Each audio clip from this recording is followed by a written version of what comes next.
So would you please welcome Alhareth to the stage? Thank you very much.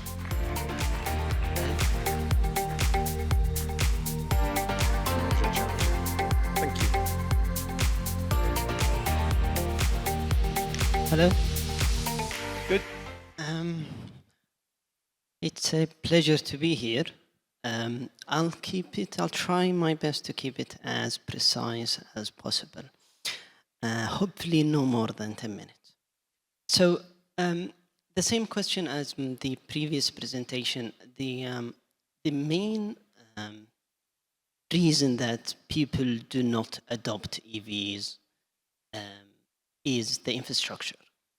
The EVs themselves, the electric vehicles themselves, are in a quite strong position. The EV have very good technology, they have very good range by this point, and the design and the concepts of each one is very good. And when you go to the price of it is extremely competitive compared to internal combustion engines. The main reason for a person to purchase or not to purchase the electric vehicle is whether they have sufficient infrastructure for electric vehicles where they live or where they want to travel to. So we take the example of the three main leading markets in the world, and we see at each market what happened in the US, what happened in the US, in Europe what happened, and what happened in China, so that we can learn from each market and by that try to provide the best possible service for the GCSEs here. In the US, the adoption came from Tesla, and Tesla provided the product and the service. They provided the electric vehicle alongside the infrastructure, and it worked very well for them. And the same cannot be said by any other manufacturer for electric vehicles in the US, because they relied on public infrastructure such as Electrify America, EVgo, and others. And these companies didn't have enough sufficient and reliable electric vehicle chargers across the US to accommodate for the growth that actually happened 4 years ago when the NEVI program started. When we move on to Europe, we would see that in Europe the regulation was very early on, and the adoption for electric vehicle also was very early compared to any other region in the world. And the spread for the infrastructure came from the private sector itself. It didn't start from the governments or the European Union. And we see that companies such as Ionity and Fastnet and Allego, all of them started at a very early stage. The regulations was very clear, and the spread of the network also was in accommodation with the spread for electric vehicles in Europe. And therefore, the outcome was very, very good compared to the US. In China, the adoption for electric vehicles was slow at first. When the government actually put their plans, they gave a very, very high incentives for individuals and entities to buy electric vehicles. But this is where the difference comes. When it comes to the infrastructure, they put a very strong plan and a very studied, well thought out plan of the infrastructure, of the speed of chargers, of the location of the chargers, so that when the adoption comes from companies and individuals where they buy the electric vehicles, that the infrastructure is actually there. And they started with their own companies, State Grid, it's called, and they have a few millions of chargers by this point. And at this point, they are relying more on the private sector. So in China, we see now that each OEM manufacturer is starting to have their own charging network. And this is the way to go in China.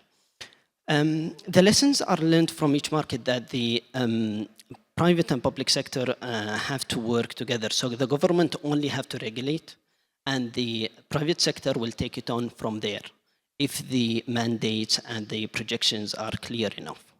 The charging points has to be 200 kilowatts and faster.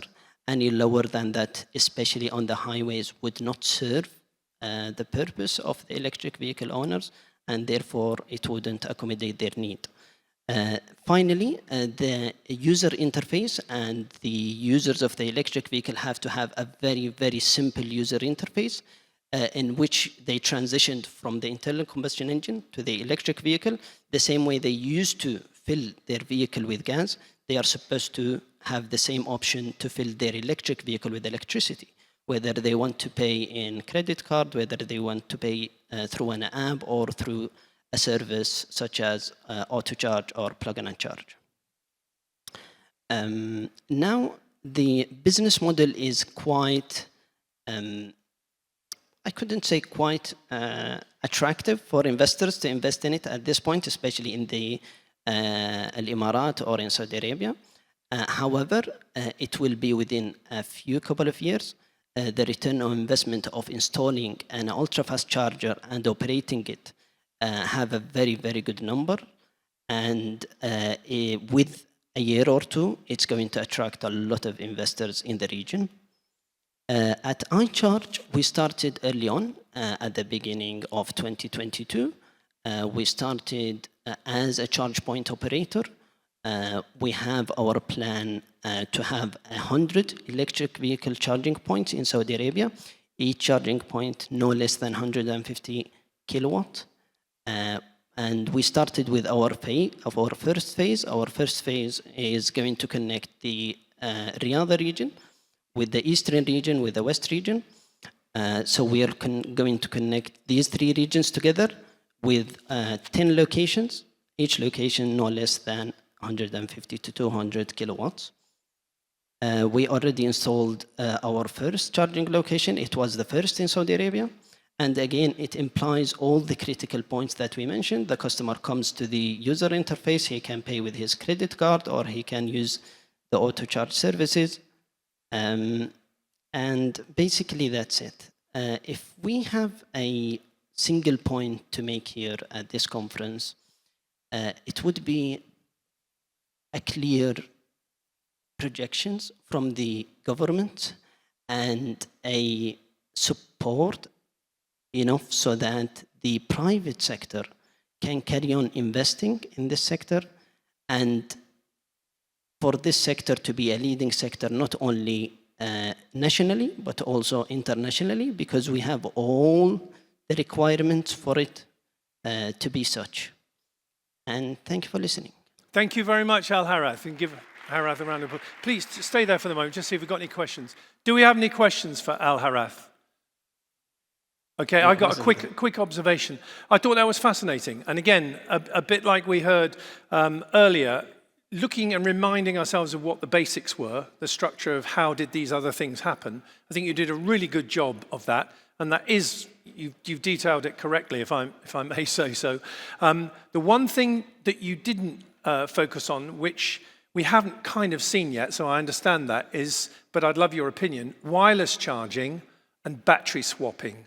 Do you have any thoughts on those two things that are yet to emerge in a big way? Battery swapping, actually every analyst at the market thought it was going to die until recently when Katek invested in it. And now it's already entered the UAE. It's going to enter Saudi soon, I believe. I don't think there is a strong business model for it for our companies. It has to be provided from the OEM themselves. And I forgot your other wireless charging, where there's no connection at all physically. We have solved this by a mobile charger. So we have a mobile charger that we use it as a temporary solution, whereas there is critical locations where there is no infrastructure yet. We developed a 50 kilowatt charger that have a capacity of around 300 kilowatt hour that can be placed in a certain location or can be moved depending on the use case. So I think it's a very critical solution for a period of time. not Okay, always. okay. And thanks once again for coming from Saudi Arabia and giving us that view. Another round of applause, please, for Alhareth. Thank you for having me. Thank you. Very good. Grabbed off.